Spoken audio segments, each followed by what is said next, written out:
ici, qui avec le nom de l'autre, va dire un petit mot d'encouragement et une parole pour la circonstance.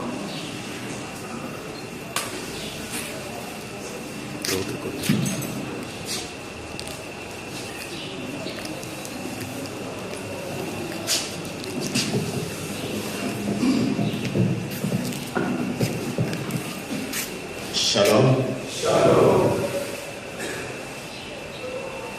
Mes très chers frères en Jésus-Christ, mes amis, mes camarades et tous les compagnons de Laurent Désiré Kabila qui souffrent en ces lieux à cause de la mort. Je profite de cette occasion, en votre nom à vous tous, pour d'abord remercier le révérend Père qui a accepté en cette occasion de dire la messe pour que nous accompagnions la recommandation du repos de l'âme de Laurent Désiré Kabila. L'occasion nous permet de dire à vous, ici présents, et au-delà d'ici, à tous ceux qui peuvent nous écouter, que Laurent Désiré Kabila était assassiné le 16 janvier 2001. Et il était, si je ne me trompe pas, 12h55. C'était mardi, comme aujourd'hui. 16 janvier 2018, mardi, à 12h55, ça veut dire qu'il reste encore un peu de temps pour que sa mort arrive. Laurent Désiré Kabila, c'était un soldat du peuple. C'est un homme qui a consacré toute sa vie pour le bien de son peuple. Et il est mort à cause de ça. Sachez que quand l'instant de la mort était arrivé pour lui, le président Laurent Désiré Kabila était dans son bureau. Et il était en train de parler avec son directeur de cabinet, le professeur Mota, Émile. Ils étaient à deux.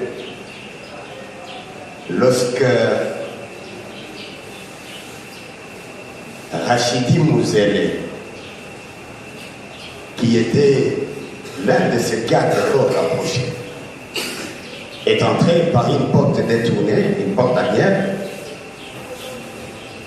pour tirer de 3 balles sur le président.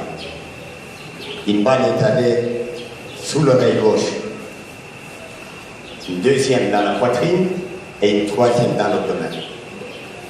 Et le président est mort sur place. Il n'est pas mort à l'hôpital de Ngalieba comme on vous l'a dit. Il n'est pas mort à l'étranger comme on vous l'a raconté. Il est mort sur place. Il n'a pas eu le temps de crier ou de demander secours à qui que ce soit. Et quand il est mort, moi, devant vous, votre frère, je n'étais pas avec lui. Je me trouvais à un autre endroit avec d'autres dignitaires du régime. Nous attendions l'audience pour entrer auprès du président. Le destin est arrivé et lui, il est parti. Le pays s'est arrêté ces jours-là. Et vous êtes tous témoins, pour ceux qui avaient de l'âge à cette époque. Notre pays avait 3 pouvoirs. Il y avait un gouvernement à Goma, avec le RCD. Il y avait un gouvernement à Guadeloupe, avec le MLC. Et il y avait le gouvernement ici. Et donc nous étions en pleine guerre quand le président est mort. Et sa mort a constitué pour la République démocratique du Congo une occasion de menace grave pour sa balkanisation, pour le chaos. Parce qu'assassiner un président de la République dans son bureau, vivant, pendant la guerre, c'était la condition la meilleure pour que le pays tombe dans les chaos. Et moi, d'abord, entre parenthèses, pendant que le président meurt, là où j'étais assis, moi avec d'autres, il y avait un général-major. Il était supérieur à moi. Lorsqu'il a appris que le président est tué, ce général a trouvé des solutions qui s'enfuient pour protéger sa propre vie. Il aurait dû, lui comme général, prendre la responsabilité parce que le commandant suprême est tombé. Il faut que quelqu'un prenne les choses à lui. Lui, il a fait. Je pense qu'aujourd'hui, nous souffrons à cause de cela. Les gens auraient souhaité aussi que moi je fuis aussi. Parce que si j'avais fui, je ne serais pas en prison. Tous les assassins de Kabila, tous les commanditaires, tous les traîtres, et tous ceux qui l'ont abandonné, ils sont tous en liberté. Et ne sont en prison que les innocents. Oui, parce que si nous qui sommes ici, nous étions des coupables, nous ne serions pas en prison. Les assassins sont dehors. Et ils savent que nous savons qu'ils sont dehors. Mais l'histoire des hommes est faite ainsi. Nous, ce que nous devons prendre à cette occasion, c'est de penser à l'idée qu'avait Laurent Désiré Kabila pour ce peuple. Ne jamais trahir la République démocratique du Congo. Le pays, c'est quoi? Le pays, c'est le peuple. Le pays, ce sont ses lois. Le pays, ce sont ses valeurs. Et lorsque Kabila dit ne jamais trahir le pays, il veut demander à chacun de nous de ne jamais trahir son peuple, de ne jamais trahir ses valeurs, de ne jamais trahir ses lois. Parce que celui qui trahit le pays, il se trahit lui-même. Mes amis, mes camarades, le moment est assez difficile dans l'histoire de notre pays. Et il est possible que toute l'œuvre de Laurent Désiré Kabila soit chiffonnée, soit oubliée, soit dénigrée, en jetant même de l'opprobre sur sa mémoire,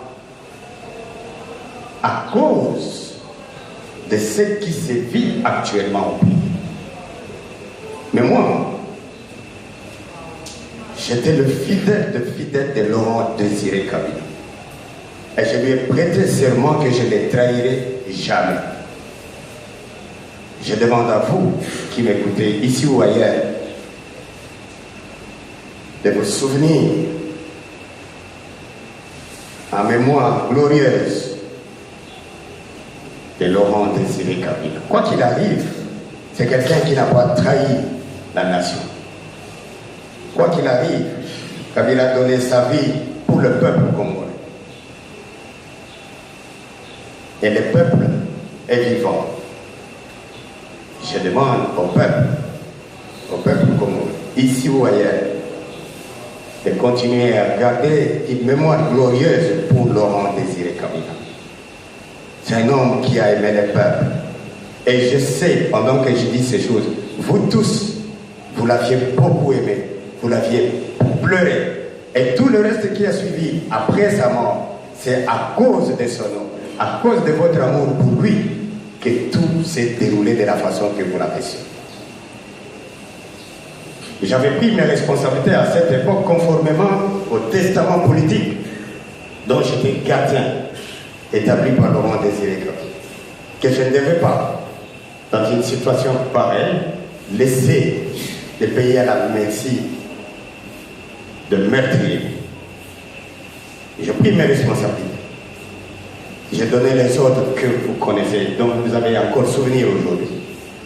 Vous demandez à l'armée et à tout le monde de s'abstenir à poser tout acte de nature à perpétrer les crimes parmi notre peuple.